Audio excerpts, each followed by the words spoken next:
Welcome to the Academy of Man podcast, where we explore life's profound questions, share personal experiences, and delve into philosophical discussions. Please note that all content shared here reflects our personal opinions and is intended for entertainment and thought-provoking purposes only. This podcast may challenge your perspectives and even cause you to question your own reality. Viewer discretion is advised. Going live in 3, 2, 1.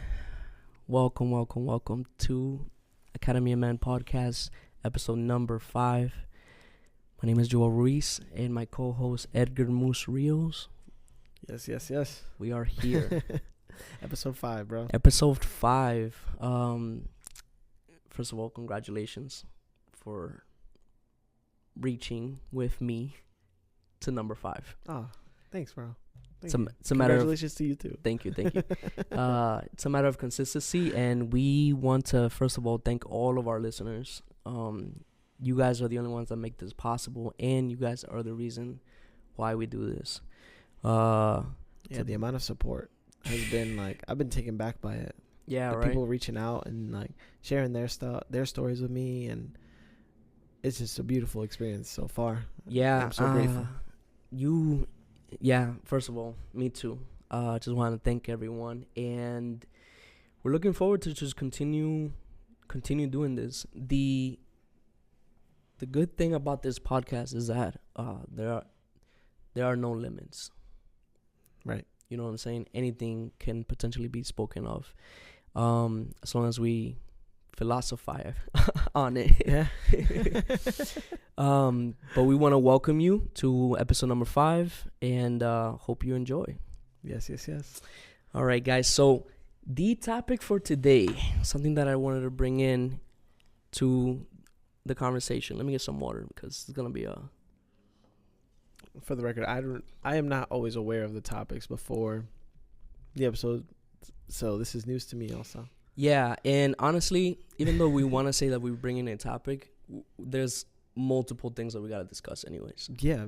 Because the topics that we tend to choose are never just like the zero-sum time. Like, exactly. It's always an onion. Yeah. We have to dissect and break down. And so let's dissect this one. Our reality.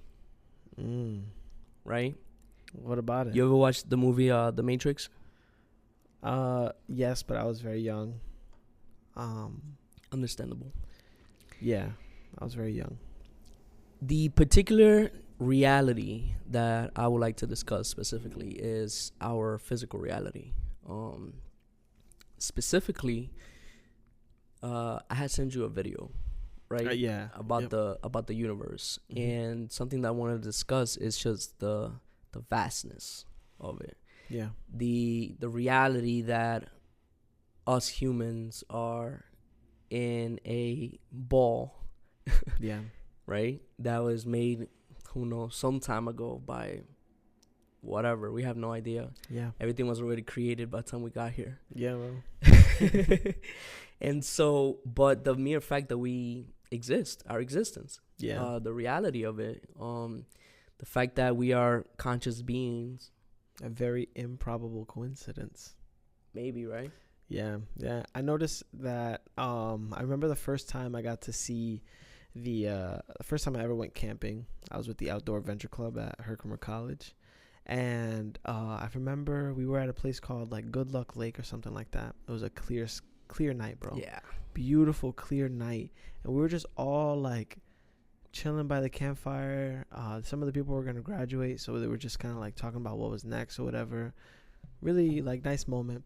Then I go to one of my boys and he's smoking by the lake, and I go sit next to him and I look up for the first time, bro, to a clear sky. There's no trees overhead at the lake, right? So I got to see it, bro.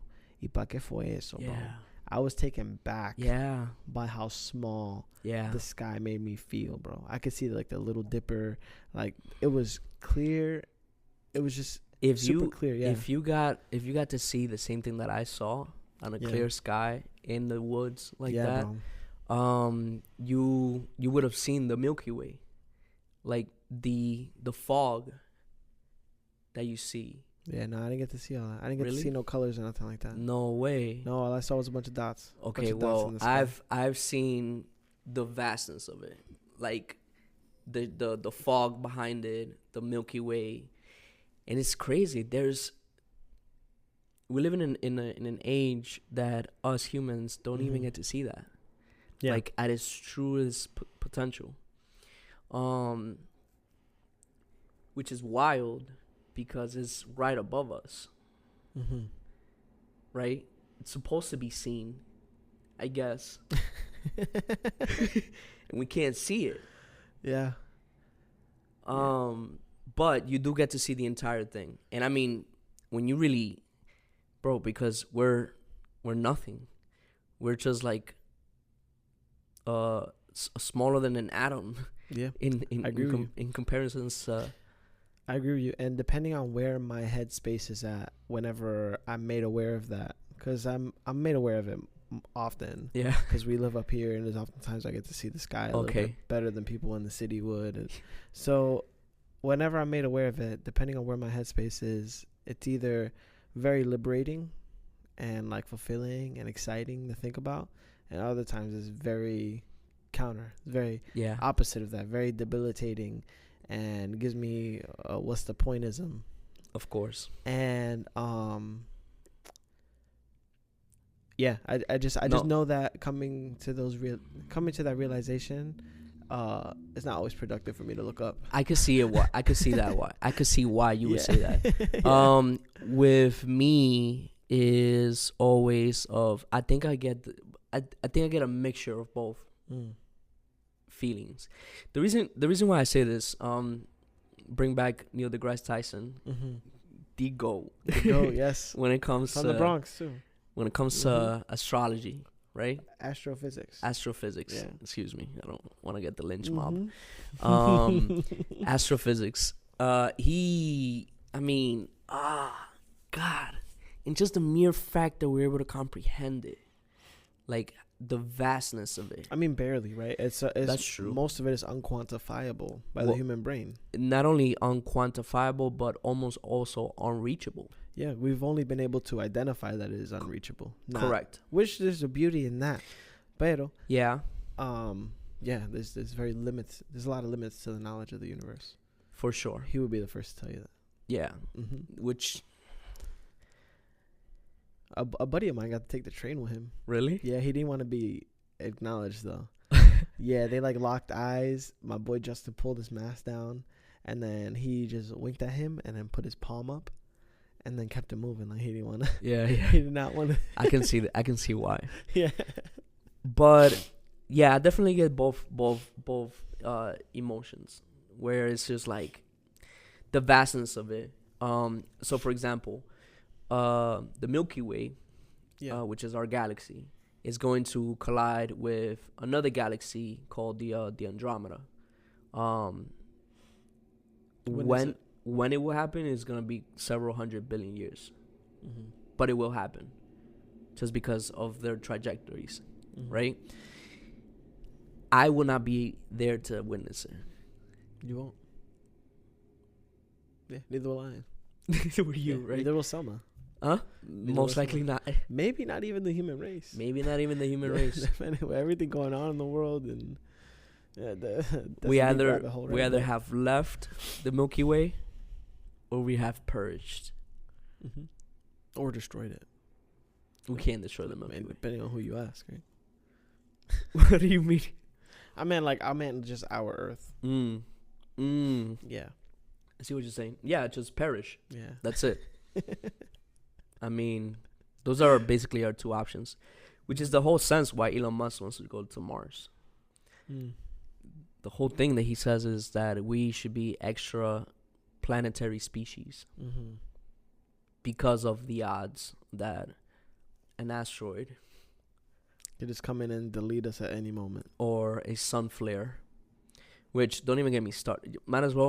Actually, we will discuss it because we are talking about the galaxy and its universe, and I think there's such a beauty behind it because, for example, we know that the sun, our sun, will one day cease to exist.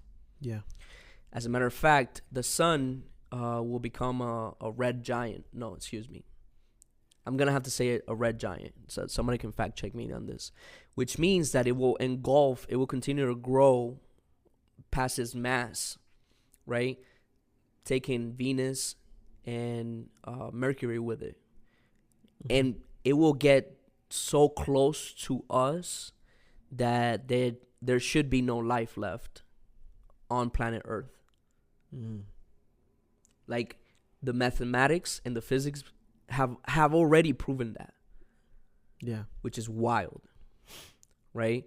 So then even though you and I won't be here, but we know that this is going to be a fact. Yeah. When it will happen, several billion years from now.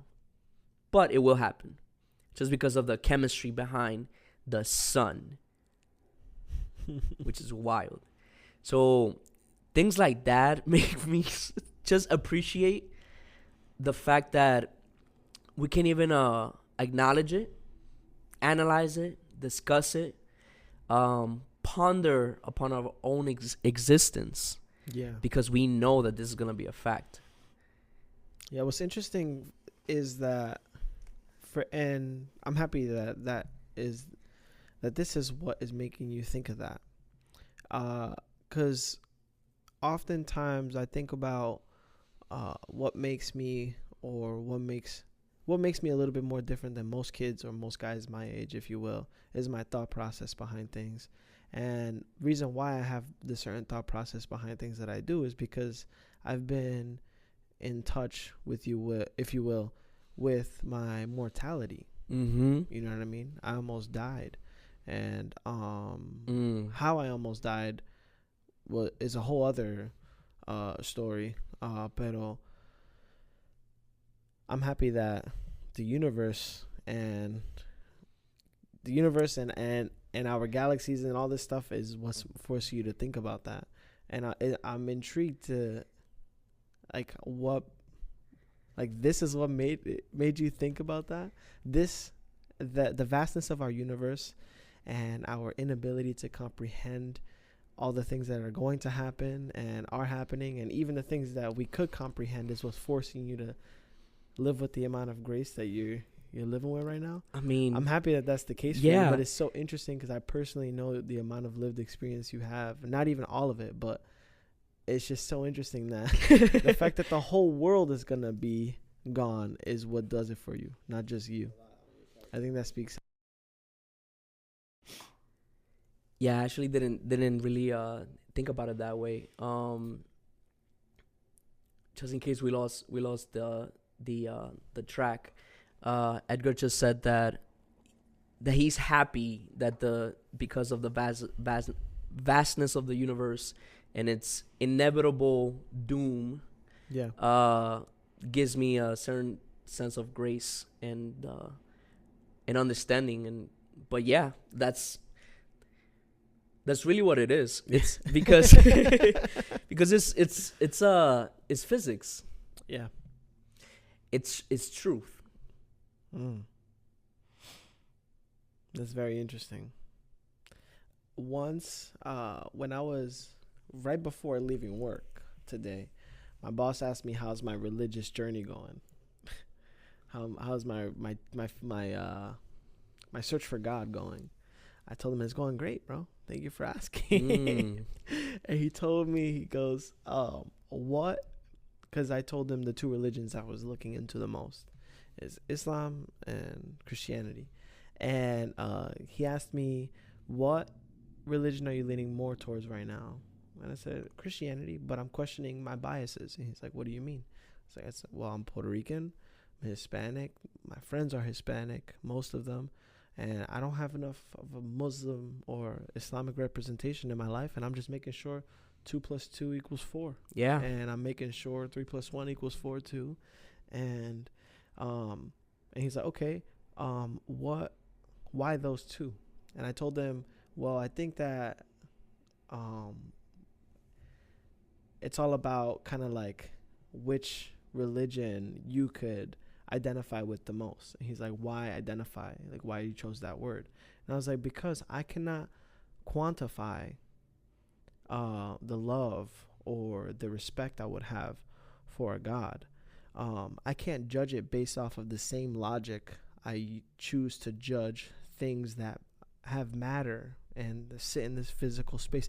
It's not based in the same reality that puts us in the same room. Correct. Right now. It's a faith-based thing. For sure. And I need to choose one that fills my heart. And I'm aware of the stakes of this, because if I join either one too early or too late, is doomed. Like, I'm not going to be faithful to it. I think that it needs to be at a very specific point in order for me to commit to a religion. And I told them I'm not convinced yet by neither. And I'm a God-fearing person. I know there is one up there, but it's just like, but when you said judge, it made me think about that, because, and we were talking about reality and all this stuff, and I'm just like, there's certain things in our lives that we can't judge based off of the same reality that puts us in the same room together. Correct. And those are things that are like love and faith and. Yeah.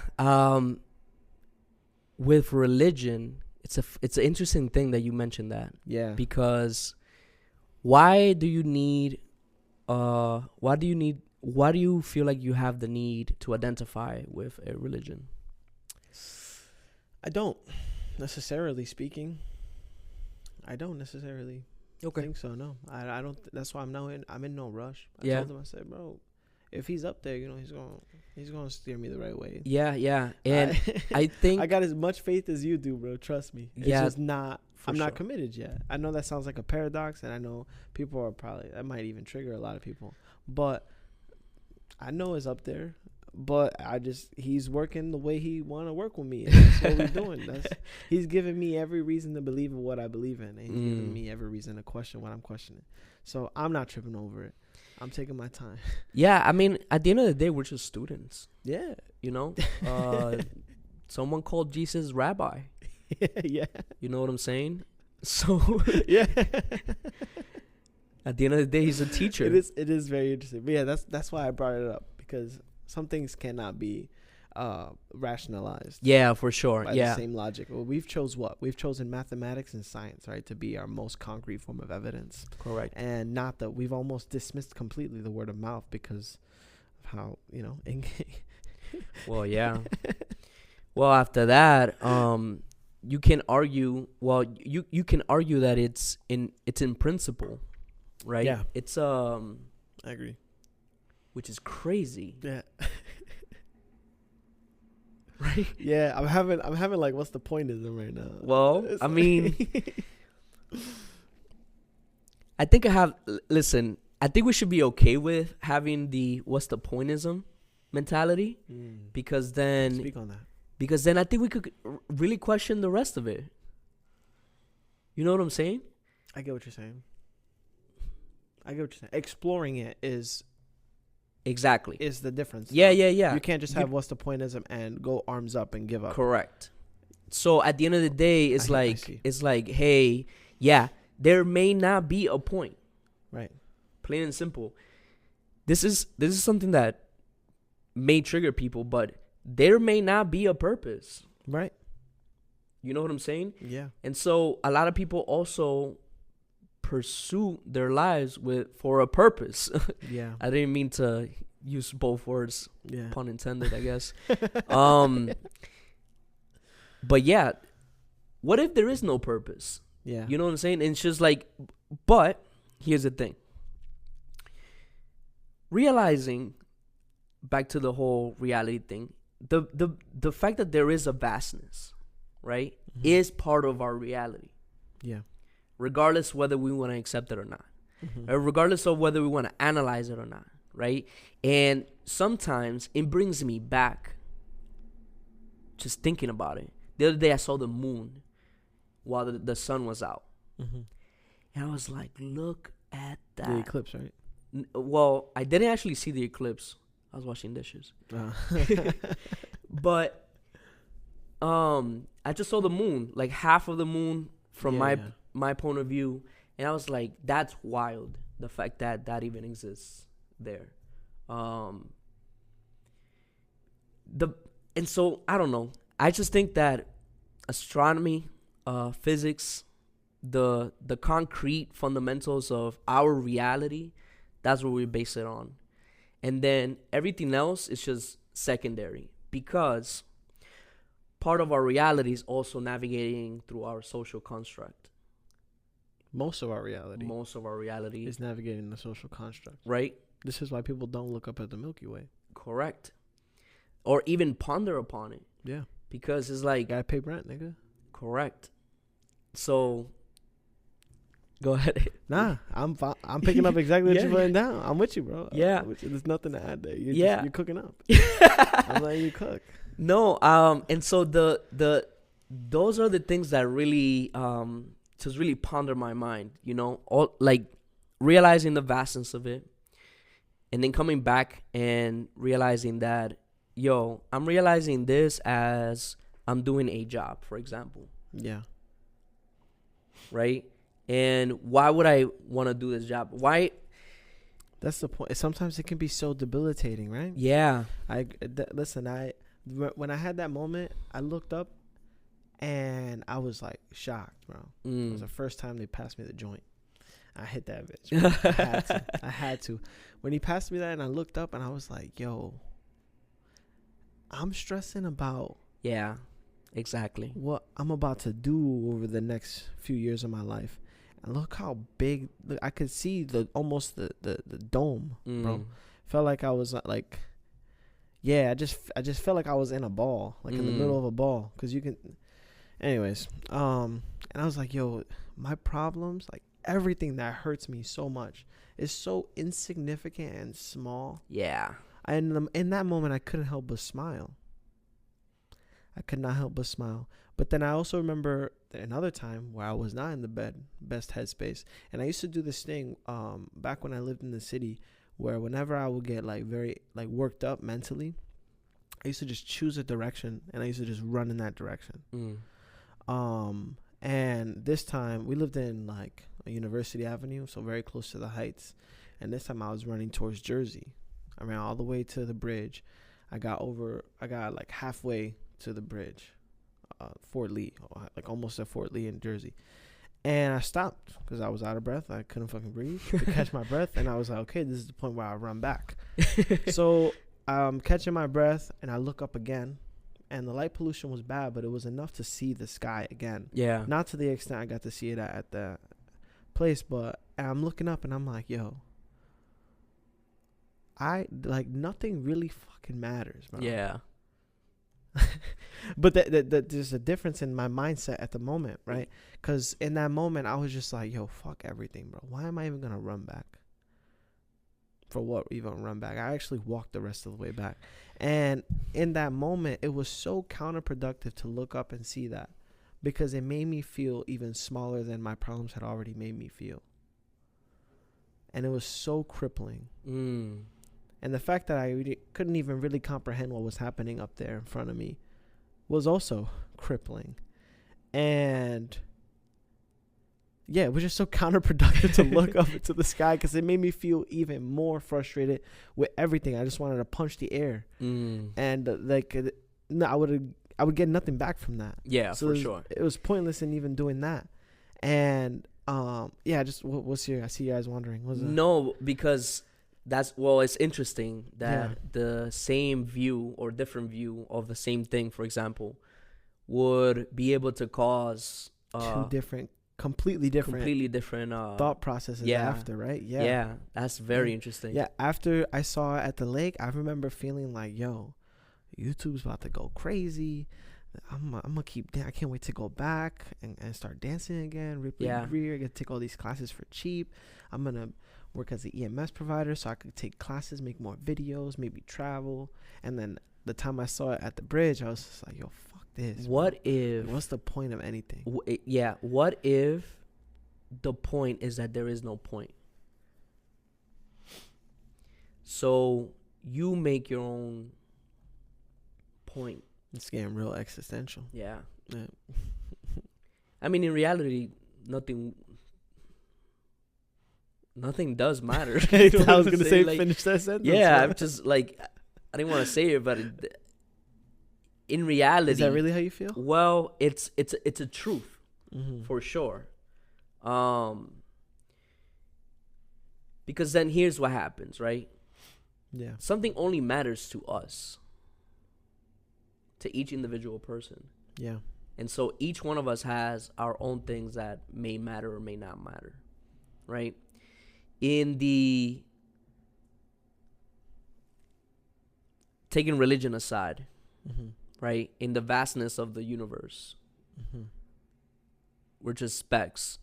Even our mere existence, when you analyze it for X amount of years in comparison to the lifespan of the current universe that we have, Yeah.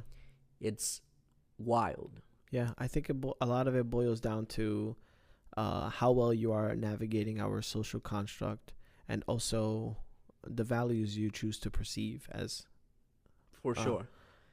Your perceived value in life. Yeah, in general. exactly. Some people's perceived value is worship, in God, and I think people who find that, and It's almost like, what do you want to do with this time that was given to you? right. Yeah. It is almost that, and it's just all about proving your point, or making a statement, or just enjoying the ride while you're here. Right. Yeah. Yeah, find what you love and let it kill you, man. Find what you love and let it kill you. That's not me. That's I got that from a Danny Trejo documentary. How was the Jordan Peterson event? Oh. Okay, so for the listeners, I recently went to listen to Jordan Peterson's lecture on his new book coming out, or I believe it dropped already. It's called We Who Struggle with God. And We Who Wrestle with God, sorry. And let me tell you, it was a very eye-opening event. It almost felt like I needed to be there. I don't know what he's doing up there, but he's cooking up. Hey. And I learned so many things about myself. And one of the immediate takeaways is I always wondered, like, how God has presented himself in my life, right? Okay. And because people always tell me, like, yo, God is with you, bro. Like, I don't know. Even people that don't even really, like, believe in religion much or practice any religions, they hear my story and they're like, yo, nah, like, there is a God, bro. Yeah, He's yeah, with yeah. you. He got your back. Facts. And I've always wondered, like, okay, like, how else has he presented himself other than that one instance where he saved my life? And Jordan Peterson answered that immediately. How God presents himself in people's lives. And he used the story of, I think it was Moses, the burning bush. Yeah. And he talks about, you know him, he overcomplicates Of everything course. in his sentences. But, he talks about how God will always present himself to man through the call to adventure. Wow. And Moses' adventure was the burning bush. Noah's adventure was the ark. It goes on and on and on and on and on. Oh my And God. I was thinking to myself, I said, my immediate thought was, wow, this motherfucker has called many adventures to me. Yeah. Because I was a model, I was a dancer, I'm an EMS provider, I'm a banker now. What, bro? And then, romantically speaking, also, I've had my fair share, and I'm just here like, bro, wait, I got more questions. But it was a lecture, and there was hundreds of people, hundreds of people there, so I couldn't ask him further about me personally. So I had to kind of just like shut up and listen, and I was very sad by that. I wanted to ask, Of course. like, yo, what? Yeah. you know, but yeah, he says God presents himself. I wish I would have brought my my notes to it, but I didn't think you were gonna ask about it in the podcast. Yeah. Yeah, that is the immediate takeaway. He talks about how people often become enslaved to their conviction. About how that is very likely so in leaders. He talks about how pride equals friction. He talks about how there is a zone of proximal development, and that's what he likes to call it. It's where you are called to action, and he talks about how you are the greatest version of yourself when you are burning. And he used burning by comparing something on fire to your metabolism, you moving, your brain moving. Yeah. Kinetic energy. Yeah. And he also talks about how most of the happiest moments in your life will come from your deepest commitments. And those deepest commitments are often adventures God called you on. Yeah, bro. Whoa. And then he uses the story of Cain and Abel and the book of Job. Yep. To talk about how you shouldn't wag your finger at God and demand answers from him. Right. No matter how angry you are with him. You shouldn't compare. You shouldn't compare lives ever. And use Cain and Abel for that a lot. Because Cain was very spiteful of his brother. Yep. And it was because he was a gross person. He was not a good person at heart. He was a very, very spiteful person. And he describes someone who is spiteful as, he describes spite, if you will, as being frustrated at the standard and ideal you're being held to. Repeat that one more time. The spite Cain had for Abel in the Bible, he described it as Cain being frustrated with the ideal and the standard he was being held to. Interesting. But God wasn't holding him to that standard. God was holding him to his own individual standard. Mm-hmm. Cain was holding himself to the standard of his brother. And thus caused and gave him all of that psychological friction he was having, which led to him killing his brother. Yeah, it made him hate his own blood. Perspectives. Yeah, because of his spite. And he was unable to see why exactly. Why God didn't really. Yeah, he was mad at God for quote unquote favoring Abel, but God wasn't favoring Abel. God favors, and he talks about this also. Allegedly, God favors as whoever tries their absolute best. So as long as you're absolutely trying your best, no matter what, you will be favored by God or the universe, whatever it is you believe in. That's beautiful. You will be favored no matter what. And shit. Yeah. And so Cain did not try his best. It says it in the Bible. He knew he could have done better. And where were they, like shepherds or something like that? Yeah. And his sacrifices towards God, he could have done better. Yeah. But he didn't. He chose not to because he saw Abel was getting away with this. So he was just like, I'm going to just do that. Yeah, I think he was like a farmer or something. Yeah, he had the ability to do better than Abel, but chose not to because Abel is what he was holding himself to, because God was favoring Abel. But Abel's best was not Cain's best. So it gets very, very deep. It was very beautiful. I was lucky to be there. And I wrote a lot of stuff down. They asked him what was his favorite quote from the Bible. And he said he has a lot, but his number one favorite one is the truth shall set you free.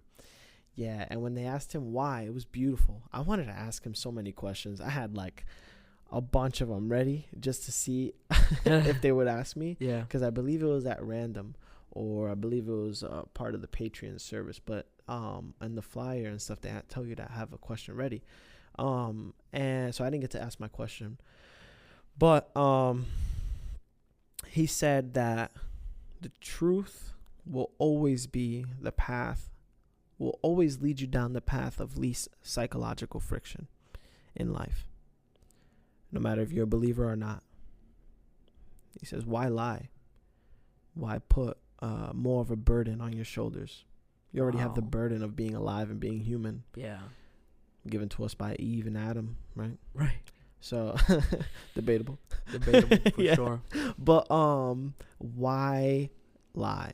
And he said he thinks that if he can give, one piece of advice to everybody in the world, it would just be that. Live in your truth. Yeah. What you like, go for it. What you don't like, don't put up with it. Yeah, bro.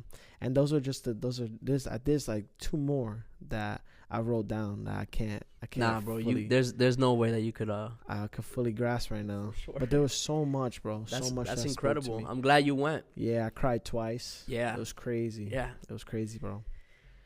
Yeah. Nah, that dude is on a whole different level for sure. Yeah. When it comes to his, just the way the man structures his sentences. yeah, for It's sure. so easy to miss something if you don't pay You close can't- attention. Correct. Not only that, but he's very witty. Yeah. He's fast. Yeah, he's smart. Yeah, he is smart. He also went off on a crazy tangent at the end when they asked him a question. I forget the question, but he started talking about how birth control ruined the fabric of our society. He spoke about how it gave us pleasure with no consequence, Mm-hmm. and it opened up an avenue for a million things to come through. Mm-hmm. And now we are so far into it that our society will crumble without it. For sure. Without it. And Yeah. out. It liberated the Yeah, yeah, and he's well, he's so witty. He is so yeah, witty. he's He made fast. everybody. He made people laugh. Yeah. During a lecture about wrestling with God. Yeah. Or wrestling with your significance, because that's really, really what it was. It was a mixture of people there. I saw kids younger than me. It was beautiful, beautiful. I went in a suit. It was the first time I wore a full suit Beautiful. to an event. He always says to go to his events Yeah, it was. dressed up. Yo, I saw a kid in Converse jeans, a belt that didn't fit him, a button-up shirt that didn't fit him, oversized, and a tie that was too long. He had this crazy scruffy hair. He had these beat, nasty-looking Converse. He had a book bag on. I remember looking at him. We locked eyes, and I looked away because I didn't want him to feel uncomfortable or anything like that. Because he was a smaller guy. He was a teenager, by himself, bro, by himself. And I also saw people come out of like Beamers and really nice Mercedes, Cadillacs rolling up. What? People getting out, women in beautiful, beautiful dresses, men coming out in suits that look like they fit like a glove, bro. You know that shit's expensive. Yeah, bro. yeah. Just even if it's from Express, just the way it fit you, I can tell is expensive. Like watches that I couldn't even tell what brands they were. You know what I mean? Like that's insane. The demographic of people who went was beautiful, bro. I remember that was the most adult I felt in my life. I got a rum and cranberry. Okay. It was beautiful, bro. Yeah. It was great. That's great, man. I'm really happy you went. I mean, Yeah. think about that. Think about the impact that he's doing. Yeah, it's crazy. And I saw a monk there. Wow. I was thinking about a conversation I saw with the monk. I saw people with hijabs there. I think that's how you say it. I saw people with hijabs, and he's a Christian man, and he's got Muslims coming in, rolling in, and listening to him. And it was just such a beautiful experience. And I genuinely think that if you find the talk of God and religion to be very like not sexy, I think that you would still be able to listen to that lecture without a problem. Yeah. Because he does just as much of a good job at inputting the psychology behind the thought processes of the people he's talking about. The last question I remember he was asked, he said, "Why the Bible?" You know, you're a clinical psychologist with years and years of experience. You had your own private practice. Would you believe? Why the Bible? And I'm gonna butcher this, but I wrote it down word for word exactly how he said it. He says something along the lines of, the practicality of the metaphors listed in this book make them moral codes that we should all abide by. You remember when I told you one of my best things that I love about the Bible, about Jesus, is that he discusses in parables. Yeah. Which is, in essence, are metaphors. Metaphors, yeah. That was his exact answer. I think I didn't butcher it. Yeah. He said the fact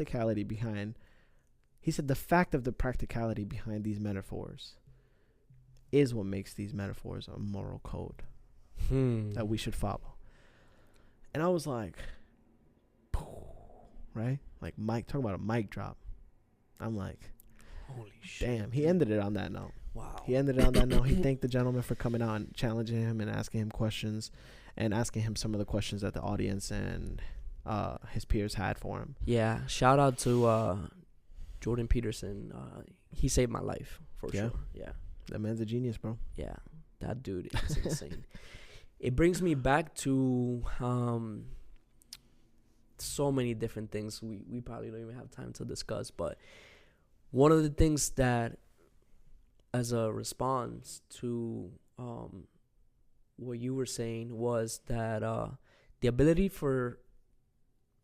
to structure sentences, and to one of the things that he teaches is to be able to think and to be able to articulate your thoughts. Yeah. It is powerful. Yeah. Right? He says it's almost more powerful than going to the gym. Correct. There is a scene in Game of Thrones. Yeah. Right? I'm not sure if you've ever watched it. No. But there's a scene in Game of Thrones. Beautiful scene. And and in the books it also touches on it. Where two men are at war, right? The Lannisters and the Starks. And a gentleman from the Lannisters, he's like the head honcho, like he is the patriarch, the head of the family, the Lannisters. Yeah. Right? And he's at war with the current head of the Starks. And the Starks have been beating him, right, through various different mini wars, guerrilla tactics, etc., etc., etc. And eventually, the young gentleman, he gets married. He is promised, for him to pass a bridge, he makes a promise to the holder of the bridge that he will marry one of his daughters, right? Because think about it, it's a symbol. One of my daughters is not a Stark, right? Yeah. He agrees. Within his campaign of war, he marries another woman. Yeah. Right? Now it's an insult. Yeah. Right? Because you were betrothed to one of this gentleman's daughters. Yeah. You just broke the pact. And the reason why you said yes was because you needed to cross the bridge in order to go to war. Right? Think how complex this is. Yeah. He gets married, and then he comes back for a dinner. Right? And the Lannisters, knowing this information, he writes a letter to the father that allowed the owner of the bridge. The owner of the bridge to pass through. He sends a letter. And I don't know if I want to spoil it for you. Just go ahead. Yeah, so it's called a Red Wedding, right? Because when the gentleman came back, they had a dinner, and the guy who owns the bridge slaughters the family, the Stark family, slaughters them. Him and basically everybody that was a Stark there, right? And the reason why he did this was because he got a letter from the Lannisters stating that you will get my support if you were to do this. What he has done to you was an insult to your name and your family. Take him out. And I remember analyzing that scene where his son comes in and he says, "Father, we're at war. Why are you writing letters?" And that's when he says, "Sometimes the pen is mightier than the sword." And to me, I was like, oh my God, this guy just ended an entire war through a letter, right? Yeah. The ability to articulate, discuss, project your message, speak in generals, fill out the sentences, etc., etc., etc. It's a gift. It's a superpower. Yeah, it is. It is 100%. What I would add to that and have it go hand in hand with that is the ability to reflect also. So a lot of people know how to talk. They don't know how to look inside, right? Yeah, for sure. So, analyze. I think that, yeah, I would add the ability to reflect and really reflect, because there can be like surface level reflecting, like my favorite color is red and sometimes purple or brown, but like, no, I'm talking like deep. Like, think about the fact that the galaxies. Yeah. Like, if you're listening to this podcast, you're probably one of those thinkers. Yeah, for sure. Yeah, I don't think we're sexy to people who don't often like analyze as deeply as we do. Yeah, that's one of the things. That's one of the biggest compliments that we've gotten. from the podcast. Yeah. Yeah. I haven't gotten compliments per se. I know I said that earlier, but I've noticed now that I'm thinking more about it, people just want to talk to me more. Yeah. Yeah, like I noticed that people just like tell me like, yo, people. So it's happened twice already. People that I haven't spoken to in years, they just message me like, yo, like, what's up? I'm happy for you. Oh, that's like, good. I listened to episode 2. What? And I'm just like, yeah. thanks, man. How Yeah. are you? And they're like, yo, I'm good. Yo, your episode made me think of a time where I was like feeling this way. And then I'm just like, Yeah. okay, we're here. But at the end of the day, guys, bringing it all back, this is our reality, Yeah. right? Way to bring us back to it. Everything that we have discussed all falls within our own reality. The mere fact, whether you have a perspective of what's the pointism, Yeah. whether you need to follow or find a purpose in your life, that's all within your control, you know. Within reason. Within reason, for sure. Because what I would add to that is also be mindful and courteous to yourself. For real. Because I'm not in your head with you. Joel's not in your head with you. Nobody is. You're the only one that gets to experience your experience. That says it all right there. That's it. And you should be courteous 100% to yourself. Be kind to yourself. And learn how to articulate yourself. Learn how to articulate and find the beauty. Remember to smell the roses. Yeah. You know? And Because if you don't have any, plant the seeds. Because one day the Andromeda galaxy is going to crash. And the sun is going to fucking die, right? It's going to take over. So, but I think this has been an incredible podcast. Yeah. If you made it this far, thank you guys so much for listening. We love you so much, and keep the DMs coming in, whether it be to the page or to one of us personally. I appreciate them. So does Joel. Yeah. We're here for you if you ever want to talk. And we love this. Yeah, it's why we're doing this. We wouldn't be doing it if we didn't care to have conversation about it. But on a serious note, Joel, take us home. Guys, thank you so much for tuning in. We will catch you next time. Peace. Bye.